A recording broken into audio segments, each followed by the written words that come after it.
खुलुमबाय लोगोफोर welcome back to the channel chicken creators YouTube channel नोंथांमोनखौ बरायबाय इंराजि गोदान बोसोरनि मोनसे दुखु गोनां खौरां आं नोंथांमोननो बे भिडिअनि गेजेरजों फोसावनो सानदों सो गोबां दुखु गोनां खौरां आं बे खौरांखौ मोननाय लोगो लोगो जोबोद दुखु मोनदों जोंनि बिटिएडि ओनसोलनि सिङाव थानाय बाक्सा डिस्ट्रिक्टनि रुपहि दखरा दुलाराय बर' फरायसा आफादनि मावख'खौ सोरबा सिना मोनै दुथां सुबुंफोरा दिनै थांनाय हराव सावनानै गालांदों दखरा अफिसावहाय गोबां माल माथाजों लोगोसे बाइक गंथाम सावदों होननानै खोनानो मोनदों आरो बेजों लोगोसेनो साइकेलबो दङमोन स' नोंथांमोननो आं भिडिअ क्लिप एसे दिन्थिनो नाजादों नोंथांमोना भिडिअखौ नायनानै ला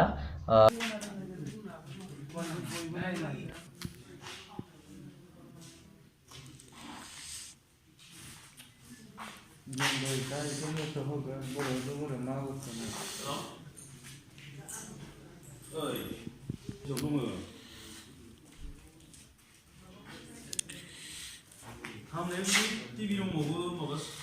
TV hari buka langsung, jadi logo di sini nak kita langsung, jadi isu saudara, jadi baik saudara ini. Ini mana buku tu betul? Ini mana sebab tu? Ya, tu betul.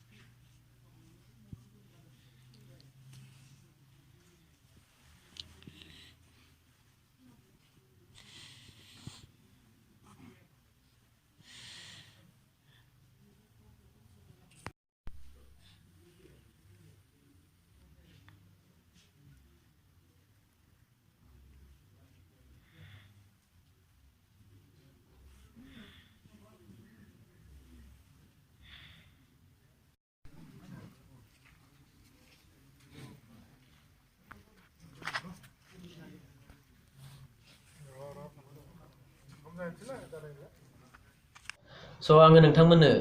जाथाय जानाय जायगानि मोननैसो नुथाय दिन्थिबाय सो नोंथांमोना नुखाबाय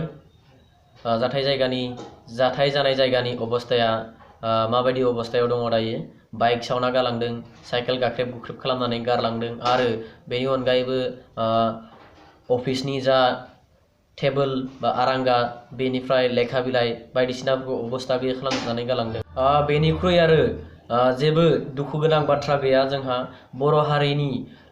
मोनसे मोजां खामानि मावग्रा आफादनि जा दखरा अफिसखौ सावनानै गालांदों माने बर' हारिखौ सावनाय जादों बेयो बे लांसुनिया थाबैनो हमजानांगौ जाय बे जाथायखौ खालामदों बेयो थाबैनो हमजाथों आं इसोरनाव आरज गाबबाय आरो दिनैनि भिडिअखौ आं बेखिनियावनो फोजोबबाय बाय बाय जय बर' हारिनि